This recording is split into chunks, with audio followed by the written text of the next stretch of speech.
Shanti.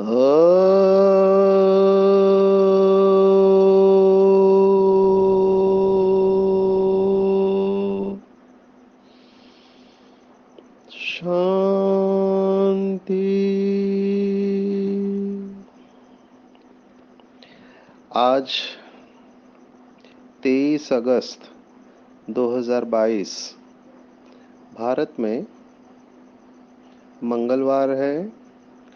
Today is 23rd August 2022 and it's Tuesday in Bharat. आज के मुरली का जादुई रहस्य स्वयं को प्रेरणा देने के लिए magical secrets of today's Murli for motivating the self. आज के साकार मुरली में बाबा ने स्पिरिचुअलिटी की डेफिनेशन बताई है, आध्यात्मिकता किसे कहते हैं, और जो आध्यात्मिक लोग होंगे उनकी भाषा क्या होगी, और जो नॉन स्पिरिचुअल है उनकी भाषा क्या होगी। तो गीत है मुरली का, मरना तेरी गली में। एक्चुअली स्पिरिचुअलिटी का दूसरा अर्थ है मरना। स्पिरिचुअलिटी माना जीते जी मरना, that is the definition of spirituality. अभी मरना लोग समझते हैं कि मरना बुरी बात है, तो मरना उस हिसाब से मरना नहीं है। जैसे आज मुरली में बाबा ने कहा कि दो शब्द है, जीव और आत्मा। तो वो जब परेशान हो जाते हैं, आजकल ये बहुत बढ़ता जा रहा है, परेशान हो जाती है तो वो जीव घात करते हैं, उसको मरना समझते हैं। पर वो मरना नहीं कह रहे। आध्यात्मिकता माना जीते जी मरना, माना आप सब कुछ कर रहे हैं, आप अपने सब कर्म कर रहे हैं, लेकिन पुरानी दुनिया, पुराना शरीर, पुराने संबंधी, पुराने पदार्थ आपको कुछ भी खींच नहीं रहा है, वो आपके अंदर बंधन उत्पन्न नहीं कर रहे हैं, उसे कहेंगे मरना। इसके ऊपर बहुत सारी कहानियां सुनाई हुई है। एक कहानी जो मुझे याद आती है, ये अफ्रीकन तोतों की कहानी है। अफ्रीका में बोलने वाले तोते रहते हैं। तो एक भारत का व्यापारी अफ्रीका जाता है और उसमें से एक तोता लेकर आता है और भारत में रखता है उसके घर में। उसके साथ बात करता रहता है, तोता भी सब बातें करता रहता है, बोलने वाला तोता होता है। कुछ समय के पश्चात वो बिजनेसमैन वापस अफ्रीका में जा रहा होता है, तो इस तोते को पूछता है कि मैं तुम्हारे गांव जा रहा हूँ, तुम्हारे दोस्त वहाँ पर हैं, तो उनके लिए तुम्हारे पास कोई मैसेज है क्या, तुमको कुछ कहना है। तो ये तोता कहता है कि उनको बोलना कि मैं ठीक हूँ। तो अफ्रीका वाला बिजनेसमैन वहाँ जाता है, भारत वाला बिजनेसमैन अफ्रीका में, और इसके दोस्तों को कहता है,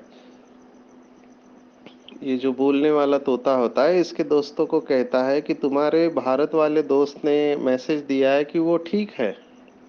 और जैसे ही वो ठीक है बोलता है, तो वो जो तोते रहते हैं अफ्रीका में, उसमें से एक मूर्छित होके गिर जाता है। तो इस बिजनेसमैन को लगता है कि शायद दोनों का बहुत प्यार रहा होगा, इसको उसकी याद आ गई होगी, इसलिए ये मूर्छित होके गिर गया। ये वापस आता है भारत में और इस भारत के तोते को कहता है कि जब मैंने तुम्हारा मैसेज दिया तो उसमें से एक तोता मूर्छित होके गिर गया। तो जैसे ही ये इसको सुनाता है, ये तोता भी भारत वाला बेहोश होके गिर जाता है। तो इसको लगता है सचमुच में दोनों का बहुत प्यार रहा होगा और एक दूसरे की याद आई होगी, तो याद में बेचारे बेहोश हो गए होंगे या मर गए होंगे। तो वो उस तोते को पिंजरे से बाहर निकलता है और बाहर रखता है। अभी जैसे ही वो बाहर रखता है, वो तोता उड़कर उसके घर से बाहर जाके पेड़ पर जाके बैठ जाता है। तो व्यापारी को बहुत आश्चर्य लगता है। वो उस तोते को पूछता है कि ऐसा क्या मैसेज तुम्हारे दोस्त ने तुमको दिया। तो वो भारत वाला तोता कहता है कि मेरे अफ्रीका वाले दोस्त ने मुझे मैसेज दिया कि अगर तुम्हें पिंजड़े से बाहर निकलना है तो जीते जी मरना सीखो, जीते जी मरना सीखो। यही कहानी है। हम सब उड़ने वाले पंछी हैं, लेकिन अभी पिंजड़े के पंछी बने हुए हैं। पिंजड़ा, देह का पिंजड़ा, देह के संबंधियों का पिंजड़ा, देह के पदार्थों का पिंजड़ा, व्यक्ति वैभव का पिंजड़ा, ये सब पिंजड़े हैं। और ये पिंजड़े हमको बांध के रखे हुए हैं, बंधन उत्पन्न करते हैं, और इन पिंजड़ों की वजह से हम उड़ नहीं पा रहे हैं। तो अगर हमको पिंजड़े से मुक्त बनना है, बंधनों से मुक्त बनना है, तो हमको भी इस तोते की तरह जीते जी मरना सीखना है। इसलिए आध्यात्मिकता माना जीते जी मरना। और आज बाबा ने यही बात मुरली के सार में भी कहा है कि अभी बाप के साथ घर चलना है, पुराना घर छोड़ बाप के साथ चलना है। इसलिए इस शरीर रूपी घर से ममत्व मिटाते जाओ और अपने को आत्मा निश्चय करो। यही है जीते जी मरना। जितना जितना हम आत्मिक स्वरूप में स्थित होते जाएंगे, जितना जितना हमको आत्मा का अनुभव होता जाएगा, उतना उतना हमारा ममत्व देह की दुनिया से समाप्त होता जाएगा। पूरा खेल ममता और समता का है। जितना ममत्व होगा उतना बंधन होगा, और जितना ममत्व से हम फ्री होंगे उतना हम जल्दी डिटैच हो पाएंगे। ये ममत्व जो है, ममत्व भाव, मेरा मेरा, ये मेरा मेरा ही बाबा ने कहा फेरा है।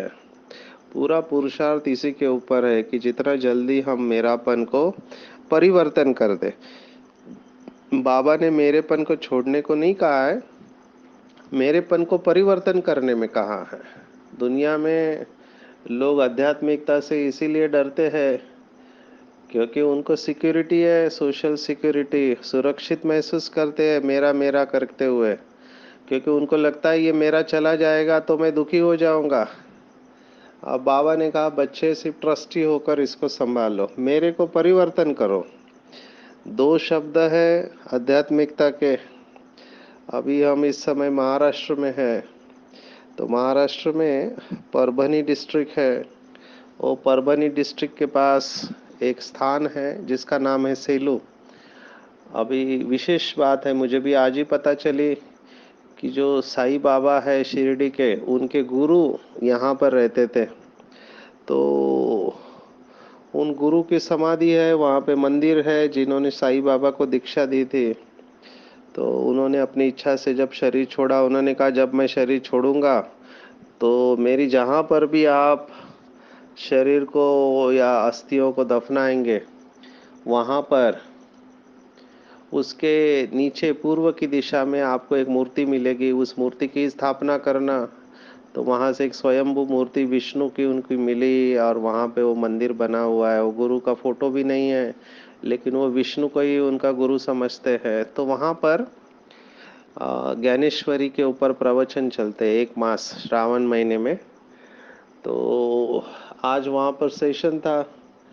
तो वहाँ की प्रथा ऐसे है, आपको थोड़ा इंटरेस्टिंग बनाने के लिए सुना रहे हैं कि वो ज्ञानेश्वरी जिसको बाबा मुरली में याद करता है, वो भगवत गीता के ऊपर की टीका है। एक 16 साल के युवक ने लिखी। सोचो आज के ज़माने में 10वीं में पढ़ने वाला कुमार, उसने श्रीमद् भगवत गीता के ऊपर अपनी भावार्थ दीपिका, उसका भाव जो उन्हें समझ में आया वो लिखा।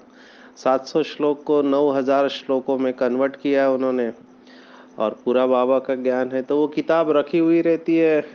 यहाँ पे महाराष्ट्र में जो ऐसे प्रवचन देते हैं उनको हबप कहते हैं, हरि भक्त परायण। तो महाराज के रूप में उनके पैर छूते हैं, ये सब परंपरा है।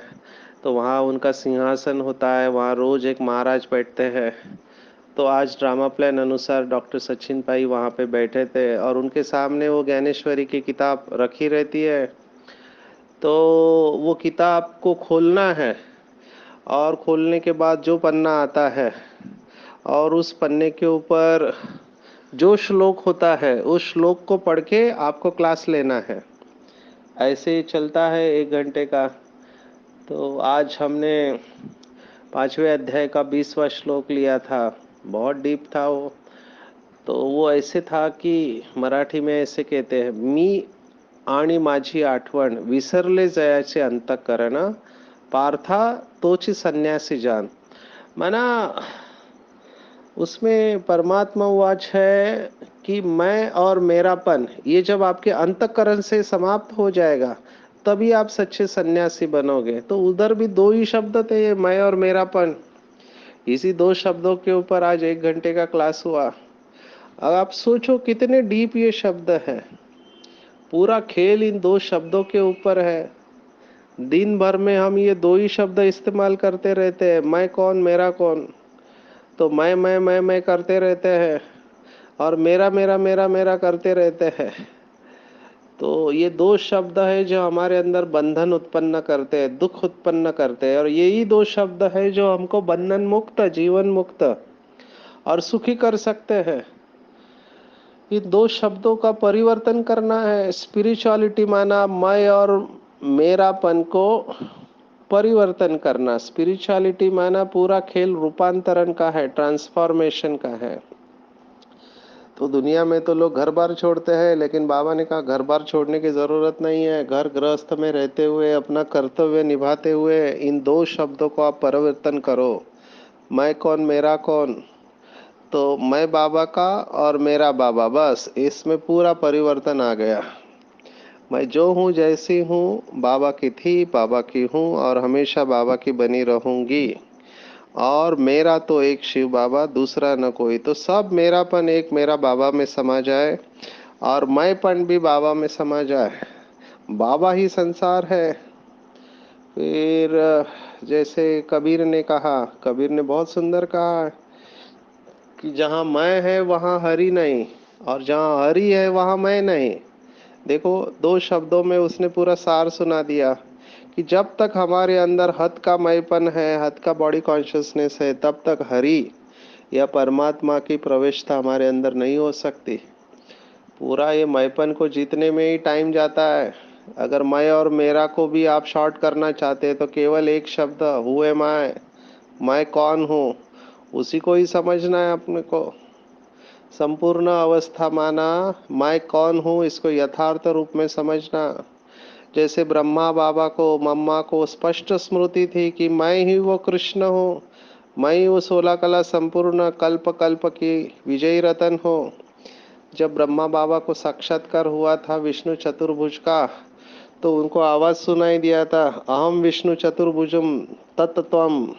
माना मैं विष्णु चतुर्भुज हूँ और तुम वही हो। बस हमको भी ये होना चाहिए कि हम ही विष्णु चतुर्भुज है और वो विष्णु चतुर्भुज हमारा ही रूप है। तो ये है संपूर्ण अवस्था का साक्षात्कार होना, माना अनुभव होना।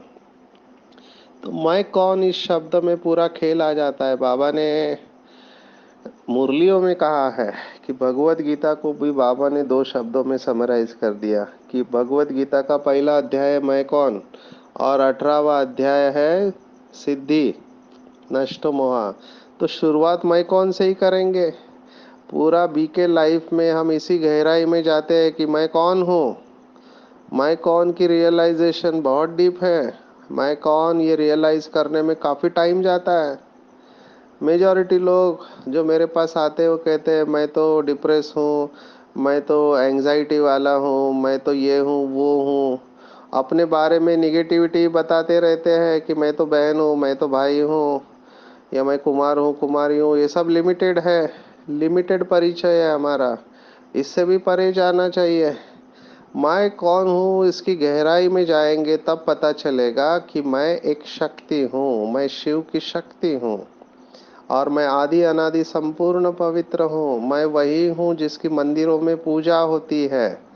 मैं बाप समान 16 कला संपूर्ण संपूर्ण निर्विकारी हूँ, मर्यादा पुरुषोत्तम हूँ, सर्वगुण संपन्न हूँ और संपूर्ण अहिंसक हूँ।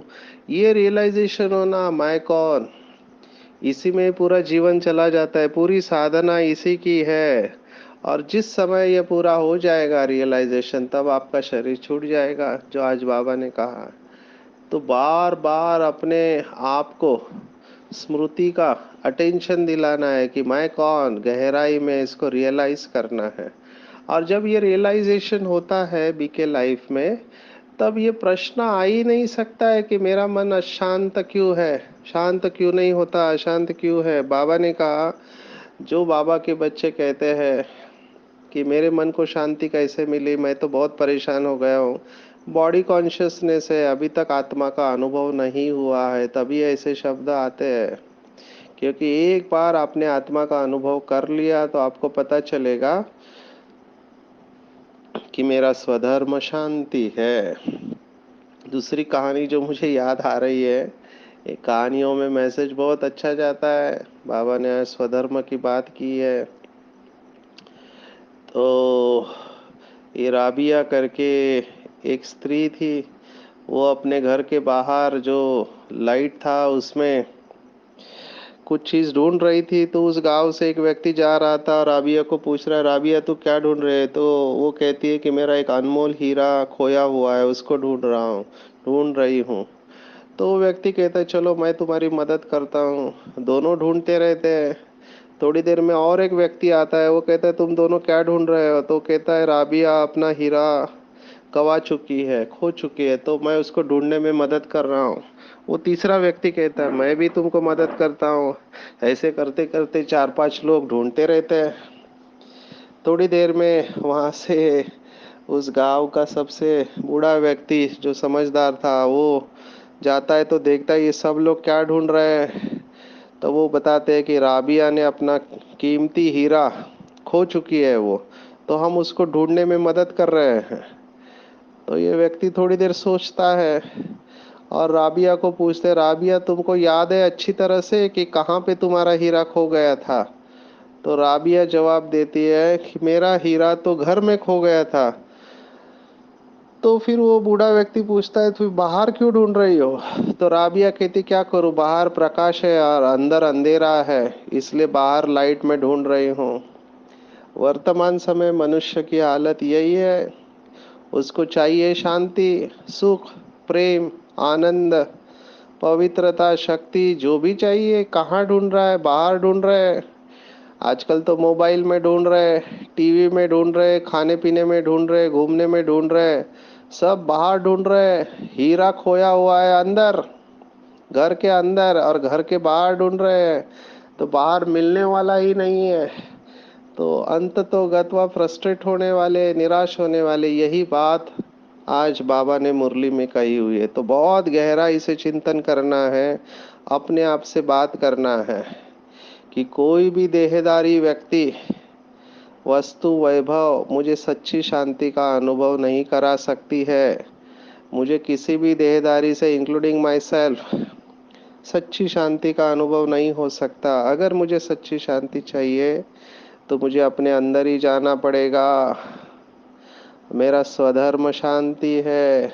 मैं आत्मा शरीरी शांत स्वरूप हूँ।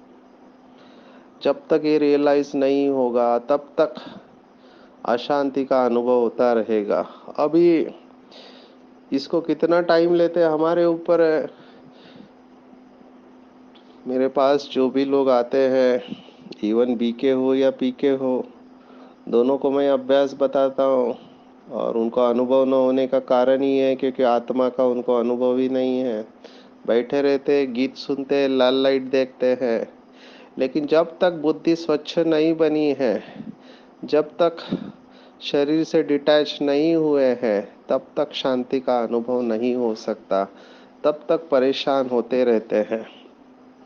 तो हमको कड़ी साधना करनी चाहिए, थोड़ा अटेंशन रखना है, बार बार अपने आप को प्रोग्रामिंग देनी है कि मैं आत्मा हूँ, मैं आत्मा हूँ, शरीर से अलग हूँ, शांत स्वरूप हूँ।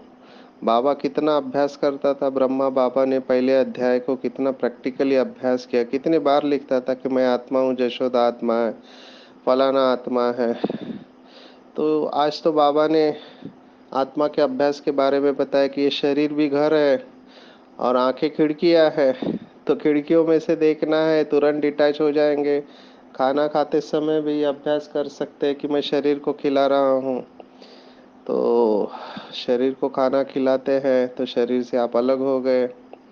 ऐसे चलते समय पैर चल रहे हैं लेकिन इस शरीर को चलाने वाली मैं अलग हूँ, कानों से सुन रही हूँ। तो ये डिटैचमेंट का अभ्यास जितना आप करेंगे उतना शांति का अनुभव बहुत इजी हो जाता है और ऑटोमेटिकली मन और बुद्धि श्रेष्ठ हीरे जैसे बनती जाती है। और फिर जो बाबा ने कहा हम रूप पसंद बनते हैं और ज्ञान रत्नों का सच्चा सच्चा व्यापार करने लगते हैं। तो ज्ञान रत्नों का मुख से वर्णन करते रहती आत्मा। अमृत वेले सबसे ज़्यादा अच्छा अनुभव होता है या नुमा शाम। अमृत वेले क्योंकि रात भर नींद अच्छी हो जाती है तो अमृत वेले फ्रेश रहते हैं। भक्ति मार्ग में भी ये मान्यता है, जो अच्छे अच्छे साधक हैं अमृत वेले बैठते हैं। अभी इस समय के भी गुरु गोसाई वही कहते हैं कि 3-4 बजे उठ के साधना करो। उनको भी नहीं पता है कि 3-4 बजे क्या होता है, लेकिन एक बात स्पष्ट रूप में सामने आ रही है कि अच्छा अगर योग में अनुभव करना है तो अमृत वेले को अपने परफेक्ट बनाना है, शक्तिशाली बनाना है। तो अपने आप और मन और बुद्धि एकाग्र हो जाती है। और जब मन और बुद्धि एकाग्र होती है तो बाबा ऐसे लगता है कि बाबा भर रहा है, भर रहा है। जितना आत्मा के अंदर खालीपन होगा उतना बाबा अमृत वेले भरते जाएगा और तृप्त हो जाती है आत्मा। सन्यासी भी इस बात को नहीं जानते हैं। वो अपनी तरह से साधना करते हैं लेकिन आत्मा से परमात्मा कहने के कारण वो मूंझे हुए हैं। लेकिन एक दिन उनको भी पता चलेगा कि आत्मा अलग है और परमात्मा अलग है। तो इसके ऊपर आज बहुत भरपूर अभ्यास करेंगे। दिन भर में चलते फिरते उठते बैठते खाते पीते मैं आत्मा हूँ। दूसरी बात जो बाबा ने आज मुरली में बताई है वो है साइंस और साइलेंस की। बहुत सुंदर बाबा ने बताया है कि कैसे साइंस पर साइलेंस की विजय होती है और मन जीते जगत जीत कैसे गलत है और माया जीते जगत जीत कह सकते हैं। बाबा रोज थोड़ा थोड़ा करेक्शन करता है। जैसे कल कहा नाटक शब्द इस्तेमाल नहीं करना चाहिए, ड्रामा करना चाहिए, ऐसे आज बाबा ने कहा मन जीते जगत जीत है। ये जो दुनिया में समझते हैं उसके बजाय मन के अंदर जो माया है उसको जीतना इम्पोर्टेंट है। क्योंकि कई ऐसे लोग हैं जो मन को स्टॉप कर देते हैं, उनके पास एकाग्रता की शक्ति है लेकिन माया को नहीं जीता है ना उन्होंने। ऐसे कितने लोग हैं जिनके पास पावर है कि मन को स्टॉप कर देते हैं लेकिन अंदर स्पिरिचुअलिटी नहीं है। तो बाबा ने कहा माया जीते जगत जीत। बहुत सारे ऐसे सन्यासी है, तपस्वी है जिनके अंदर गुस्सा है तो आपने मन को तो रोक लिया किसी विधि से, लेकिन मन के अंदर जो संकल्प चलते हैं, जो गुस्सा आता है, उसको कहाँ जीत पाए। तो माया को जीतना है, उसी को जगत जीत कहते हैं। तो बाबा कहता है मन में कोई भी संकल्प विकल्प न आए। आ, बाबा कहते आएंगे जरूर, लेकिन जितना जितना हम बाबा की याद में और परम धाम में बाबा को याद करते रहेंगे उतना उतना हम साइलेंस में जाएंगे। और ऑटोमेटिकली फिर एक चेंजेस आते हैं कि ऑटोमेटिकली हमारे अंदर से शुभ भावना और शुभ कामना आती है। हमको ये रियलाइजेशन होता है कि अभी बोल सोचने की ज़रूरत नहीं है, अभी बोलने की ज़रूरत नहीं है। नेचुरली हम शांत स्वरूप अवस्था में जाते रहते हैं, ये अपने आप होता है। और बाबा ने विजन दिया है कि बच्चे जैसे मच्छर होते हैं रात को पैदा होते सुबह मर जाते हैं, हम सबको मच्छर के सदृश शिव बाबा के साथ वापस घर जाना है। उसके पहले अपने आप को तैयार करना है। हमको रावण के गले का हार नहीं बनना है लेकिन बाप के गले का हार बनना है, फिर जो विष्णु के गले का हार बनेंगे। तो सूर्यवंशी बनना है ना कि चंद्रवंशी। और हमको लक्ष्य रखना है कि 100% मार्क्स ले, लेकिन बाबा ने कहा परफेक्ट तो केवल एक शिव बाबा है। एक हमारे डॉक्टर है वो बहुत अच्छे कहते थे, I am not okay, you are not okay, but that is okay, we all are perfectly imperfect. तो हम बाप जैसे परफेक्ट तो नहीं है, लेकिन जितना जितना हम अटेंशन रखते जाएंगे उतना उतना हमारे अंदर परफेक्शन आते जाएगी। तो नई नई पॉइंट्स बाबा जो मुरली में बताते हैं उसको मंथन करना है, उसके ऊपर चिंतन करना है और अभ्यास करना है। कौन सा अभ्यास करना है? तो आज पूरा अभ्यास आत्मा का ही करना है। जो बाबा ने कहा, चलते फिरते उठते बैठते खाते पीते मैं आत्मा हूँ और मुझे अब घर जाना है, बाप के पास जाना है। तो ऐसे करते करते ज्ञान रत्नों का धंधा करते रूप बसंत बन पढ़ाई पढ़नी और पढ़ानी है। संपूर्ण पवित्र बनना है। जितनी हमारी धारणाएं अटेंशन देंगे उतना हमारा योग अच्छा रहेगा। बाबा का स्लोगन है, पवित्र बनो योगी बनो। पवित्र बनेंगे तो योगी बनेंगे, और योगी जितने बनेंगे उतना पवित्रता धारण होते जाएगी। तो जितना पवित्र बनेंगे उतना अशरीरी बन बाप की याद में रहना, साइलेंस में रहना इजी होता जाएगा, और फिर हम साइंस के ऊपर विजय प्राप्त करने लगेंगे। और ऐसे बाबा के बच्चे जो योगी बच्चे रहते हैं, जिनको प्राप्ति का अनुभव होता है योग में, ऑटोमेटिकली मैंने देखा है कि उमंग उत्साह उनके अंदर रहता है। हमेशा उमंग उत्साह, एनर्जेटिक रहेंगे। मुझे ये शब्द बहुत पसंद है, उमंग उत्साह। एंथुजियाज्म कहते हैं अंग्रेजी में। एंथुजियाज्म में दो शब्द है, एन एंड थियोस। एन माना अंदर, थियोस माना गॉड। तो जिसके अंदर परमात्मा की शक्ति है, ऊर्जा है, वही हमेशा उमंग उत्साह में रह सकता है। जिनके कर्म अच्छे हैं वही हमेशा उमंग उत्साह में रहते हैं। नहीं तो इस समय हम देख रहे हैं मेजॉरिटी लोग डिप्रेशन में है, उदास है, निराश है, अभिमान और अपमान के दोलायमान अवस्था में रहते हैं। क्यों? क्योंकि कर्म श्रेष्ठ नहीं है। कर्म श्रेष्ठ क्यों नहीं है? क्योंकि ताकत नहीं है, योग की शक्ति नहीं है। तो जितना उमंग उत्साह के पंख में मजबूत होंगे, और इसके लिए स्मृति बाबा ने दी है कि कौन सी स्मृति में रहना है। तो बाबा ने आज हमको स्मृति दी है कि हम बी के विश्व कल्याण के जिम्मेवार है।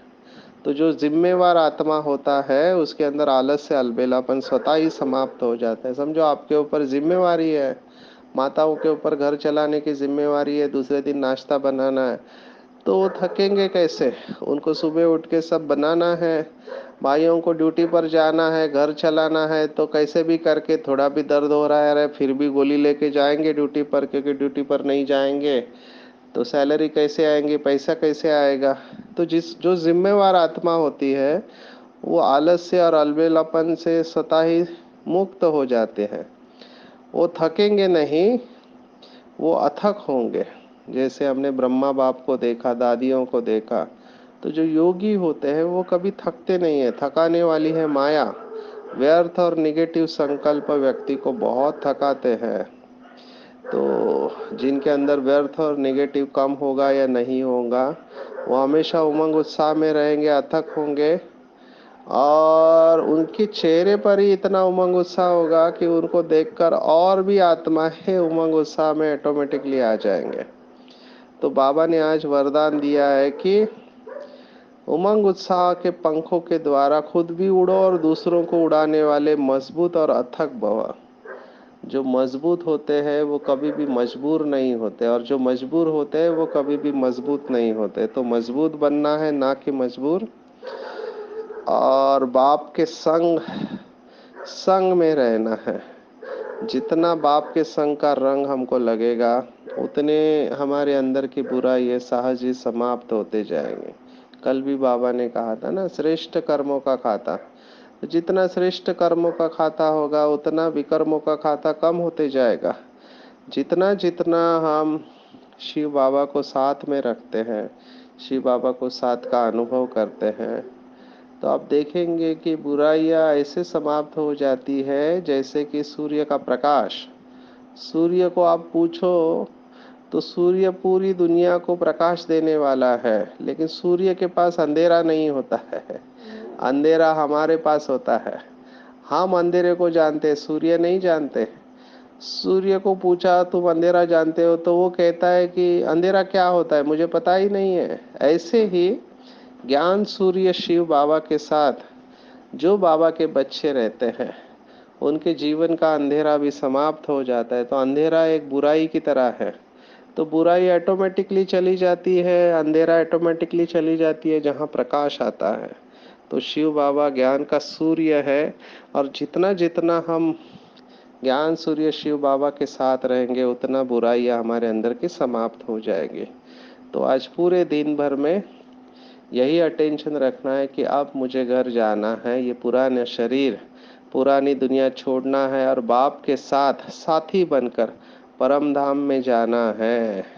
और मेरा स्वधर्म शांति है, हमेशा उमंग उत्साह में रखकर औरों का भी उमंग उत्साह बढ़ाना है और बाबा के संग के रंग में रंगे हुए रहना है, तो सहज ही श्रेष्ठ जीवन बन सकता है। अच्छा, ओम शांति।